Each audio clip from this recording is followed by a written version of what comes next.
Hello, I am Ken. What is your name? Hello, I'm Joseph. He's a nice boy.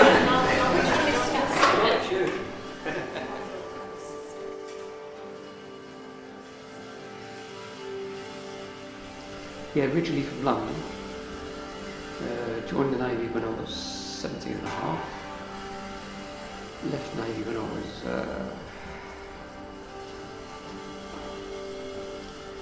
about 79, so when I was about 32, I think it was.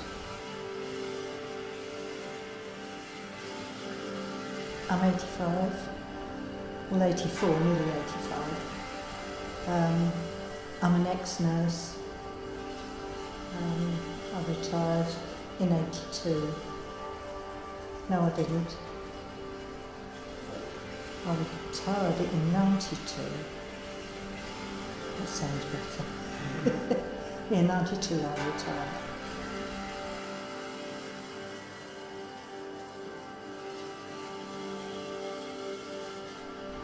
I became, well, about myself, when I decided to become a nurse I was really, really young, and I've actually been doing nursing for 13 years now. Right, my name is Sarah Bishop, I'm 54, I have been a nurse for 35 years. I've been working at the hospice for the last 11 years.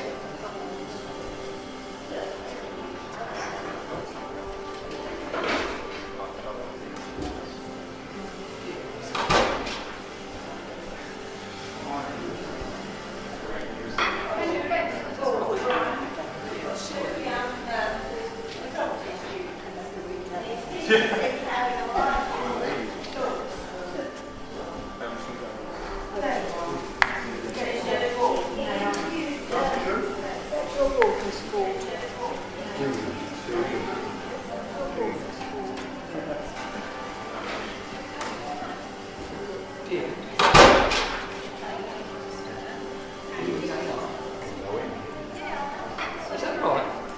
Yeah, it's silent, isn't it?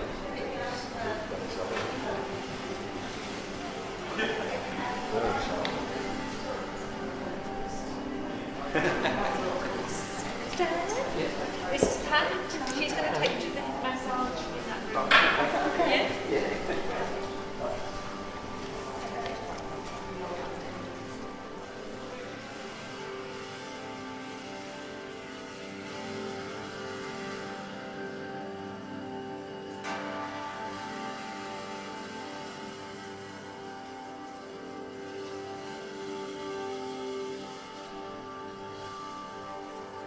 Really, you come here and do nothing basically. Come here, sit down, have a chat with some of the other blokes or women, and have dinner, and do some crosswords maybe, that sort of thing. Are you here just once a week? I come once a week. I used to come on a Monday with my wife, and we used to have dinner then and obviously have a chat.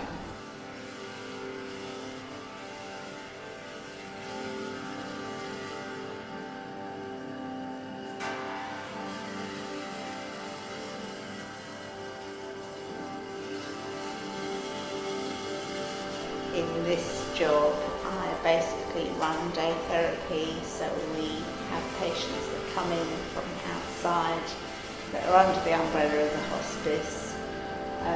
They come to day therapy once a week for respite from their relatives.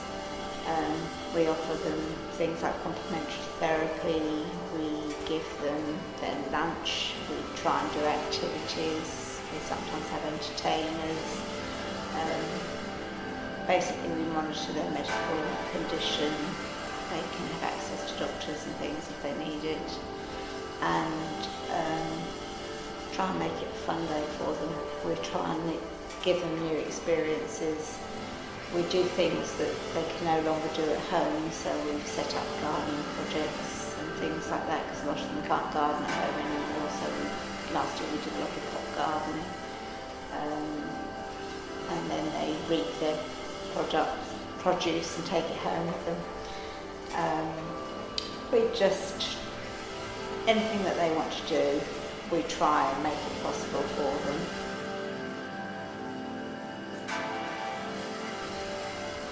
I think everybody tries to keep a happy face because I always smile anyway. I think it's an important part of my job. I always wear bright colours to work. I try never to wear black because I think a lot of our older patients associate black with funerals. I wear black trousers, but I think a lot of them have got depression. A lot of the patients suffer with depression, and if you can try and lift the spirits, try and keep their mood up.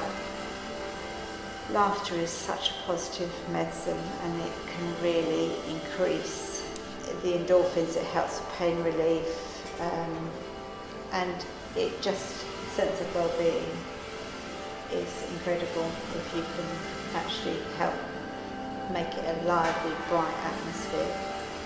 You know, people come in here and their whole persona lifts, and I think that's a huge benefit for patients and relatives. Yeah, I think just walking through the door, people, you can actually feel the weight lift off their shoulders.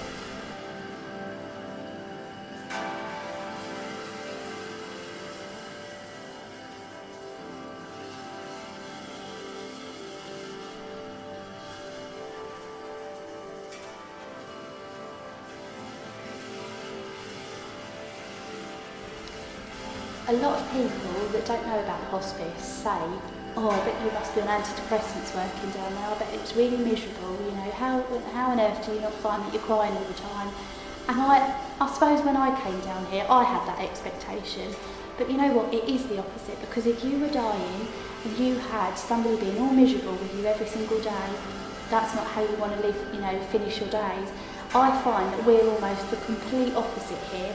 We are full of laughs, we are full of smiles, and people absolutely love that. Because you know what, if you've only got a week, if you've only got a few days, or even a couple of months, you want to enjoy what you've got. And quality is so much better than quantity half the time. And if we can, I did a reflections interview a couple of years ago, and I said if I can go in and I can just make one person smile and just make them feel one moment that they're out of this situation and that, you know, that things are going to be all right, that they're not to be frightened, then I know that I'm doing the job that I want to do. And I am bubbly. A lot of people say, oh Laura, you're like a child, because that's me, that's who I am. And I find that, you know, you do have to be careful. Not everybody wants to be happy and bubbly. A lot of people do find that, you know, you do get some patients that are depressed, you know, they just want out, they've had enough, you know. None of us really truly know what the backgrounds are of some patients. People have got their own complex situations, some people have a lot of family dynamic problems, and I think that if we can turn that around here and we can just make them happy and just, you know, give them the best time of what they've got left, then that's so important.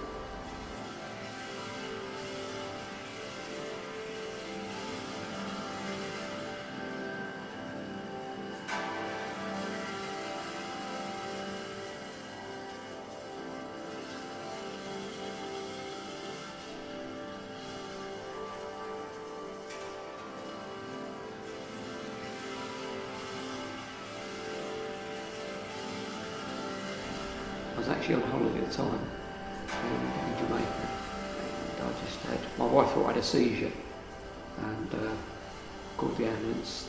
After we paid, they took us into hospital, unlike this country, and then they done a couple of scans, and they found there was a mass. I had a mass in the brain, which could have been there from when I was born. But that was the problem, and when we come back I saw other seen people over here, and they said it was a brain tumour.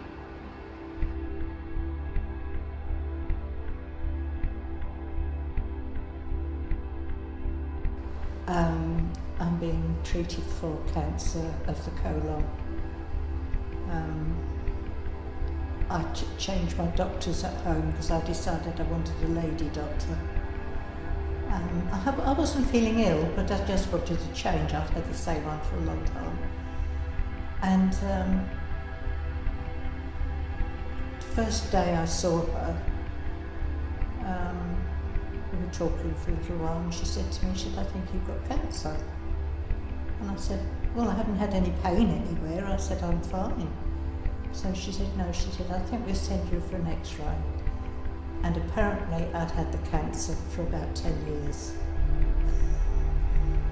No sign of pain at all, nothing.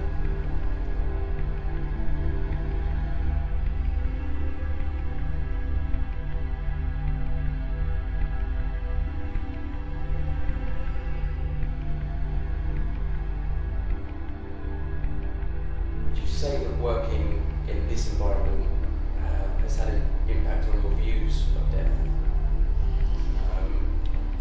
So are you more numb to the fact, are you more aware?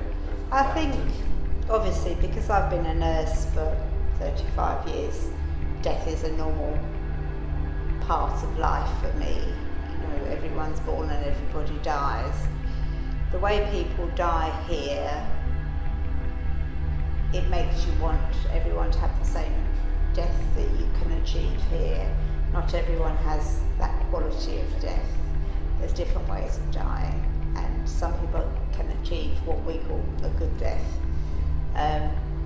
You do become quite used to death. I'm not frightened of death.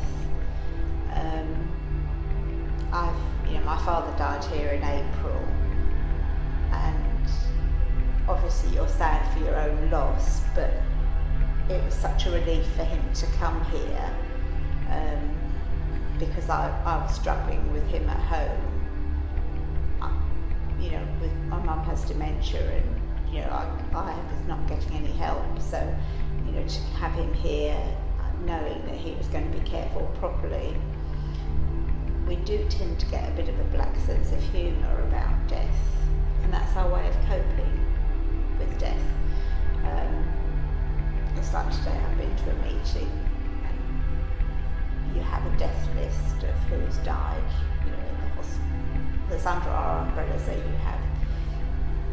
I will say, we're going to do death of the day, because my boss is family services, and they're all counsellors and bereavement counsellors and that, and they look on things totally differently to the way that the nurses. Everything has to be deep and meaningful, and whereas I think nurses tend to be a bit more black and white.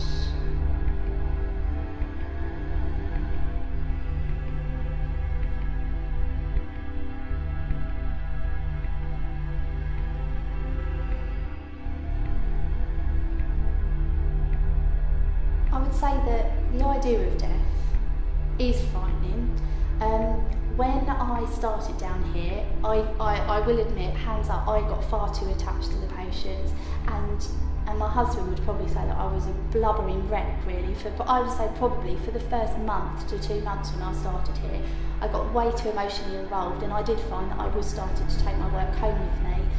And in all honesty, I did question whether this was for me down here, because it is so upsetting, it really is. Especially when, I've looked after 18-year-old, people, and some people are still children, even, when it's somebody your age as well, it really makes you look at your own life. And I tell you what, it makes me appreciate things so much more. Don't ever leave on an argument, don't ever, if you want to do something, make sure you do it, because you just don't ever know what's around the corner. And I think there's one part of me that I don't think I'll ever understand, because I am afraid of dying myself, and I think that's just because I know how precious it is and how it can just suddenly happen.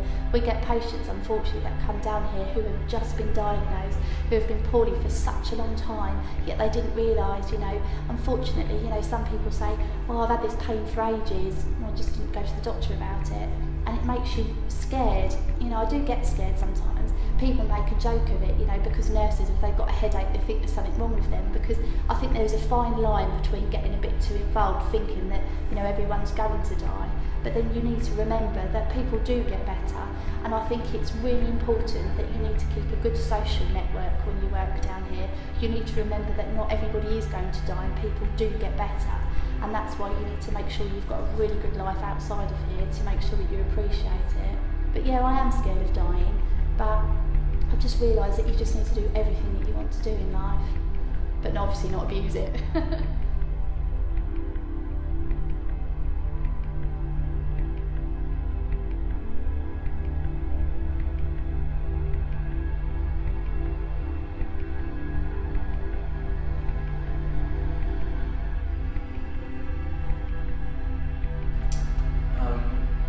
Can you tell me about some things that inspire you, if any? John does. I mean, he's always, well, I mean, when we see him, he's always happy, but when he's at home, it could be completely different. But yeah, he does. Yeah. Do you ever find the patients inspire you? Oh yeah, yeah. Because John was saying, let me ask him a question, what inspires you? And we weren't ready for his answer, but he was like, I want to inspire people. Yeah. And then we interviewed some of the other patients, and we asked them, what inspires you? And they're like, John. Yeah, John, yeah. Could you give a quick summary of M&D? Don't know why it started. A lot of people, it starts when they're older, like 50s. I was 49 when it started. Why did it come out at that time? You know, it's a question that they can't answer, and it's uncurable. How long I've got, don't know. Could be another 4 years, it could be 20 years. So it's just you don't know what to say about it, because even the doctors don't know. So how I could put it out to you, I don't know, to make it sort of stand out. Could you tell me a little about yourself, background information? Well, used to work, like, you know, lorry drive. Well, I drove anything, any job out there I've done. Just normal bloke, you know, doing his living, and then this catch this, and it just mucks your life up straight away. And it's not just my life; it's like the wife's, everything. You know, until you get something, you don't realise. But that's it. And the way I look at it is, I wake up every morning, it's a new day. And that's how I look at it. It's a great outlook to have. It's a new day. Could you talk to me a little bit about your average day spent here at hospice? What would you do? Routines, activities? Right, like I say, it's only on a Wednesday we have this where we come in. Usual crowd, same people every Wednesday. We all get on well with each other. You sit there and talk. We do quizzes up on the board, like crossword, whatever. We all sort of join in, and we have a good laugh. And it makes the life different. It's worth coming. You know, as soon as I walk through them doors, it just feels like something lifts off me, and you enjoy it. And it's such a good laugh and good people, and that's all the hospice staff. They're just good.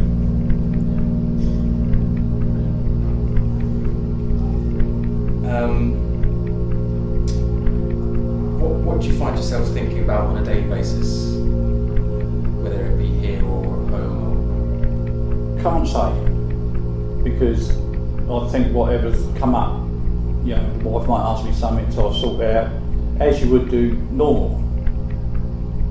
Only thing is, I just can't get out of the chair and get up and do it. But verbally, the same. Whatever comes my way, like now you ask a question, I answer it till something else comes up. I don't really think, you know, not even about the illness. No, I've got it, live with it, because I can't do nothing else. And I think that's how I stay positive.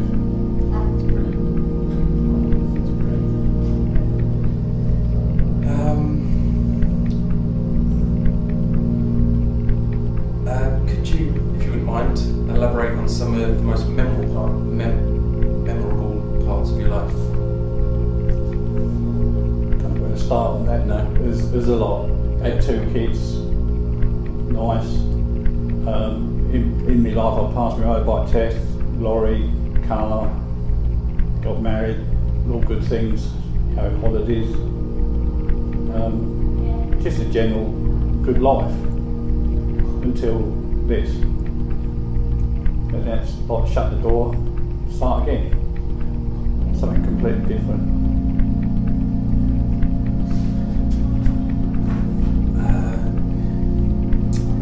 Could you tell me about some things that inspire you?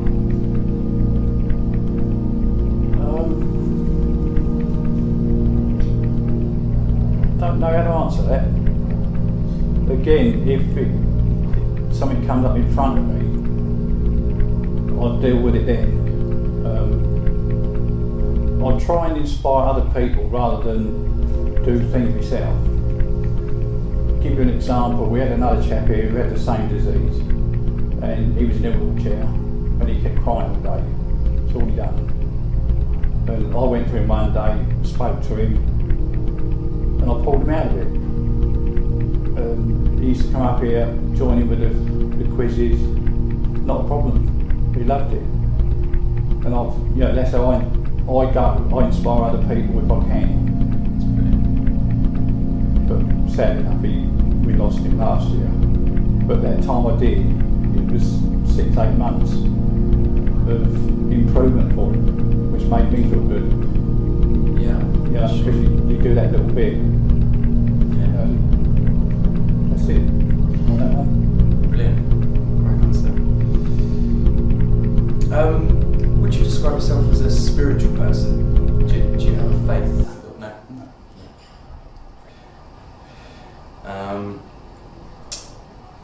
If you could meet yourself when you were 20,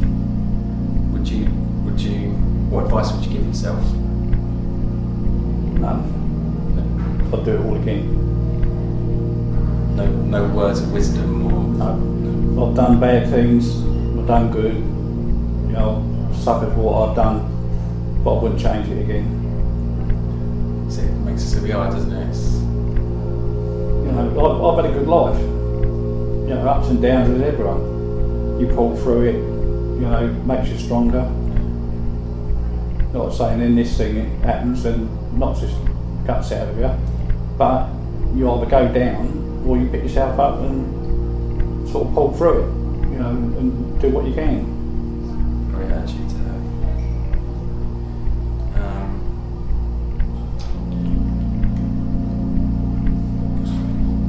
have. Since you were diagnosed with MND, did you have a list of things you'd wish to achieve? Not a list, but there was things. When I was diagnosed, the doctor said to me, if there's anything you want to do it. Because it was terminal. Couldn't say how long I got or whatever. But we just went and done the normal things. I went back out to Australia the second time with my boys out there. We just sort of made sure we got enough money, decided to go, don't matter what it cost. And that was the last time I could walk. Of course now I can't get a wheelchair in the plane, so I can't go anywhere. So that was my last one. There's a lot of things I wanted to do that couldn't do. I wanted to do Route 66 on the bike, you know, right across, me and the wife, because I'm a biker anyway. Something I didn't do. There's a lot out there. But once I was diagnosed, we'd done that was the main one. You know, because we went out there and my boys was going to move out there at the time. So that was it. Well, whereabouts in Australia did you go? Perth. Whereabouts? Do you know Hillary's Harbour? They're wine. It's a very big wine. Oh yeah, that's down a bit more. Is it? Yeah. The other side of Perth. Right. I've got 20 of my extended family over there. How long? We go over there once every 3-4 years. What, Perth? Perth, yeah. Yeah. Well, Hillary's.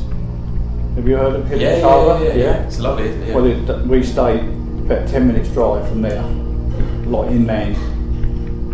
Lovely place. Yeah, beautiful. But my mate's out there, he moved out there, sold up, my whole family went out, and that's where my boy's staying with. So he's trying to get his visa, well, he's got the extended visa now, 2 years. Now the governor he's working for is going to sponsor him, so hopefully he'll stay out there. Because I travelled over there for a year, but before that my family were going to immigrate over there. But I didn't, because it all works on a point scheme or something. Yeah. And we didn't get the points. Whereas I felt that if you've got ancestry there as well, you can immigrate over there legally. Yeah, well you've got a different visa then when it's family. Brilliant. These are just a few wacky questions. What did you want to be when you were younger, child? I can't really think of when I was young. When I left school, carpenter, because my dad used to make wooden toys out of pallets and stuff. Well, I got into that when I first left school.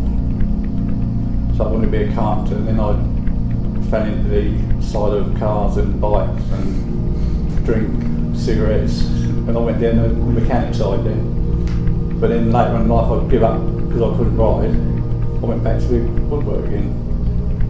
But that, yeah, I think carpenter, that's what I wanted to be. Cool. Now this is a weird one. If you could have dinner with anyone, dead or alive, who would it be with?